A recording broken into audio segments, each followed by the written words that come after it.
বাচ্চা জন্ম দেওয়ার জন্য মহিলাদেরকে আর গর্ভবতী হতে হয় না, বরং এক প্রকার আর্টিফিশিয়াল ডিমের ভেতরে সম্পূর্ণ প্রসেসটা 9 মাস ধরে চলতে থাকে আর তারপর একটা বাচ্চা জন্ম নেয়। এমনকি যেই কোম্পানি সার্ভিসটা দিচ্ছে তারা জন্মের আগেই বাচ্চাদেরকে প্রি এডুকেশন স্টার্ট করার মতো সার্ভিসও দিতে পারে। বাচ্চা ছেলে হবে নাকি মেয়ে হবে তার চুলের রং থেকে শুরু করে সবকিছুই বাচ্চার বাবা মা আগে থেকেই চয়েস করতে পারে। সেখানেই রিচা নামের একটা মেয়ে তার হাজবেন্ডকে নিয়ে এখানে সার্ভিস নিতে এসেছে। তখন কোম্পানির একজন এমপ্লয়ি তাদেরকে এমন একটা বিষয় জানায় যা শুনে রিচার হাজবেন্ড টম একদম অবাক হয়ে যায়। বর্তমানে নাকি তাদের টেকনোলজি এতটাই উন্নত হয়েছে যে পুরুষের স্পার্ম ছাড়াই তারা শুধুমাত্র মায়ের ডিএনএ থেকেই বাচ্চার জন্ম দিতে পারবে, যেটা অবশ্যই একটা অবাস্তব বিষয়। সিনেমার গল্পে আসলে এমনটাই চলছে। তবে রিচা তাতে নিষেধ করে দেয় যে বাচ্চা তাদের দুজনের অংশ থেকেই হবে। তারপর শুরু হয় সম্পূর্ণ প্রসেস আর খুব সুন্দরভাবেই সেটা সম্পূর্ণ হয়। তারপর এইভাবেই 6 সপ্তাহ পার হয়ে যায়, যেখানে বাইরের ট্রান্সপারেন্ট প্যানেল থেকে তারা ডিমের ভেতরে তাদের সন্তানদের ধীরে ধীরে বেড়ে ওঠা দেখতে পাচ্ছিল। টম তার অনাগত সন্তানের সাথে কথা বলে, গান শোনায় আর অনেক সময় কাটায়। কিন্তু রিচার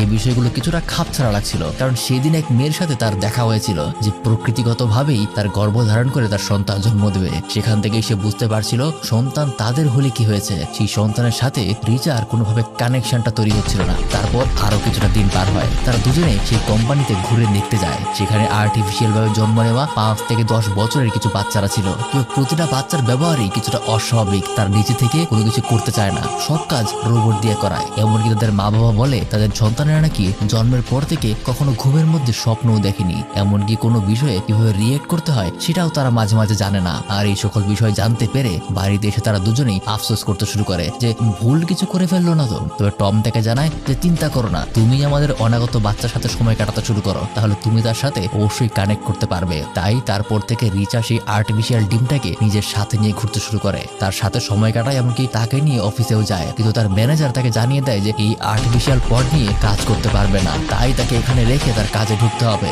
তার কিছুদিন পর একদিন রিচা স্বপ্নে দেখে যে তার বাচ্চাকে নিজের কোলে নিয়ে সমুদ্রের পাড়ে ঘুরে বেড়াচ্ছে। আর যখন তার ঘুম ভেঙে যায় তখন সে বুঝতে পারে সে তার বাচ্চার সাথে কানেক্ট করতে পারছে। এভাবেই দেখতে দেখতে 8 মাস পার হয়ে যায়। তাই কোম্পানি থেকে তাদের ডেকে নেওয়া হয়। দুজনকে জানানো হয় সামনের 1.5 মাস এই ডিম কোম্পানির কাছে থাকবে, কারণ এখন বাচ্চার ব্রেনের ডেভেলপমেন্ট সহ এমন কিছু পরিবর্তন ঘটবে যেখানে কোম্পানির সাহায্য দরকার পড়বে। কিন্তু প্রথমে দুজনেই তাতে রাজি হচ্ছিল না। তবে তারা যেহেতু কোম্পানির রুলস এন্ড রেগুলেশন কন্ট্রাক্টে সাইন করে ফেলেছে তাই তাদেরকে মানতেই হবে। তাই তাদেরকে খালি হাতে ফেরত যেতে হয়। কিন্তু টম তার বাচ্চার সাথে এমন ভাবে কানেক্ট হয়ে গেছে যে আবারও তারা কোম্পানিতে ফেরত চলে যায় আর লুকিয়ে লুকিয়ে তাদের ডিমটা চুরি করে নিয়ে আসে। আর তারপর আবারও তাদের রেগুলার লাইফ স্পেন্ড করতে শুরু করে। পরবর্তীতে কোম্পানি থেকেও তাদের ওয়ার্নিং দেওয়া হয় যেন তারা তাদের রুলস ভঙ্গ না করে। তাই আবারও টম তাদের সাথে কথা বলতে যায় আর এক সময় সেখানকার ম্যানেজার তাকে অনুমতি দিয়ে দেয়। তাই বাসায় আসার পর দুজন বিষয় নিয়ে নানা রকম সিদ্ধান্ত নেয়। তাদের এই